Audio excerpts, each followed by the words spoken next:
Cohen here with Summit School of Chess with another Quick Bites video for you. Today we are talking about how to make a plan in a closed position.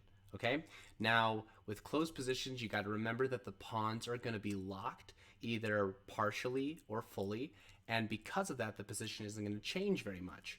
This allows us to make longer plans, okay? And we're also going to learn about how pawn structure is going to help us with those plans. Let's take a look. This game comes straight from one of my favorite books, The Best Lessons of a Chess Coach, by Sunil Weermantre, who was one of Hikaru Nakamura's trainers. I think he was also his stepfather. I'm pretty sure about that. And in this game, he is playing the white pieces, I believe. Let's take a look. So it starts off as a simple CaroKann. And for those who don't know, the CaroKann is all about getting this bishop outside the pawn chain before locking it. And so Sunil opts for this interesting pathway where this bishop is covering here, where this queen is coming here, and the whole point is to play against this bishop. So that comes out like that. Bishop finally gets to come out. And I kind of want to fast forward here just a bit so that we can get to this position. This is the key position. This is where the plan is going to be made. The first thing that Sunil wants us to take a look at here is the pawn structure, okay? First of all, this is what I would call a semi-closed position. The center is half-locked. It's half-locked because these pawns are locked against each other and there is no pawn to be locked over here. However, that being said, how can this position be opened in the middle? The only way to open the position is to trade pawns. But how are you going to do that? E5, white has way too much control over that square with this bishop, the knight, the rook, and black only has this. It's just not going to happen. So the center is not going to open up. So remember what that means. When the position is closed, things aren't going to blow up very fast. Tactics are not going to happen everywhere. You really can take your time with things. And usually, knights can become stronger. Okay? Now, we need to come up with a plan. Okay? Here's what he says to do. Look at the pawns. And he says basically play, connect the dots. Or, as Jeremy Silman puts it, follow the pawn chain. Your pawn chain often will dictate where on the chessboard you want to play in closed positions. In closed positions, okay? White's pawns are pointing this direction. Black's pawns in this direction towards the queen side. So white should be playing on the king side, and black should be playing on the queen side. In addition, we should notice just how important the square E5 is for white and how important the square C4 is for black. They are one of the most forward points in that area of the board that we're going to be playing that is empty but under our control so that we can use it for our pieces. So, black should be trying to get a knight in here, white should be trying to get a knight in there and build the attack around there, okay? But here's the thing. We need to make a plan. Now that we know that we're supposed to play on the king side, what do we do? Do we just start making random moves over on the king side? We're like, okay, I'm going to play knight g5 right now, just start bringing pieces over. Maybe I'll play rook e3 and swing that rook on over, stuff like that. Maybe, but we kind of need to come up with what he calls, I think, a dream position. Jeremy Silman uses the same word. We need to kind of come up with, where do we want our pieces? What do we want the attack to look like? And I think what we want is this queen over on h4 and this rook, or one of these rooks, over on h3, making this really powerful battery down next to the black king so that we can go in for that checkmating attack, okay? We'd be attacking there even if he wasn't there, but he is there, so we might as well go for the attack.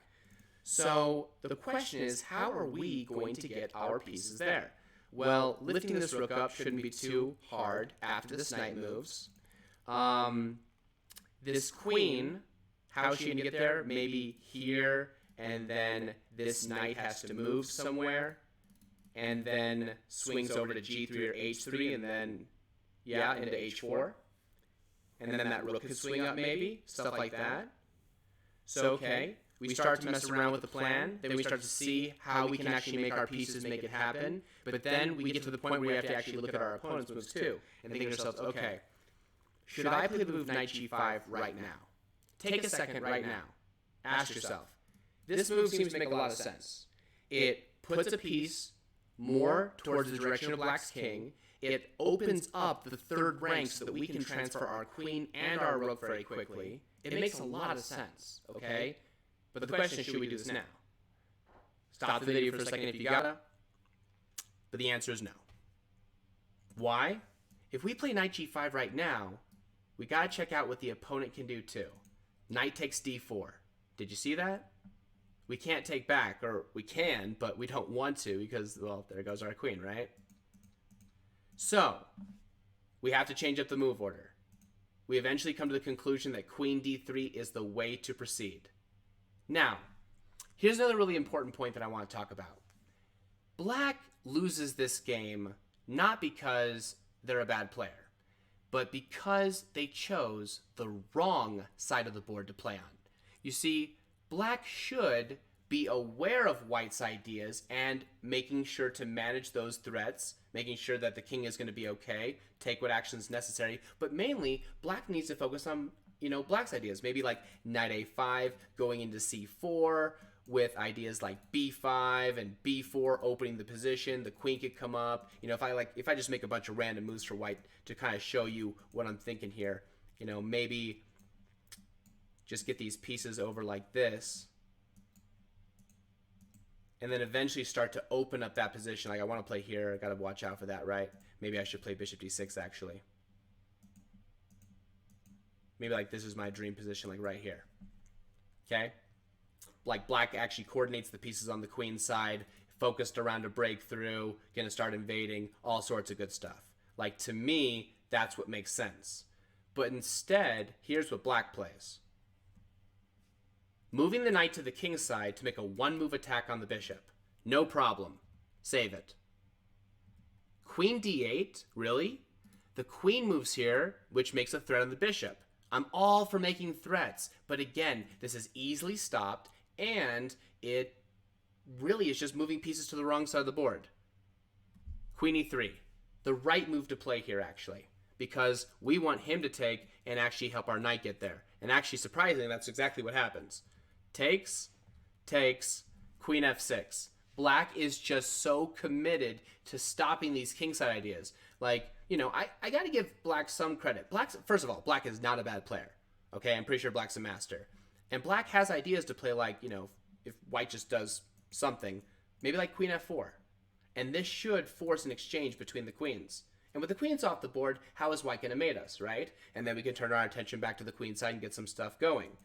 The problem is f4. That doesn't happen at all. We should not make ideas in chess that our opponents can just shut down. Not to mention, do you see white's hidden threat here? That knight is totally trapped. It has nowhere to go.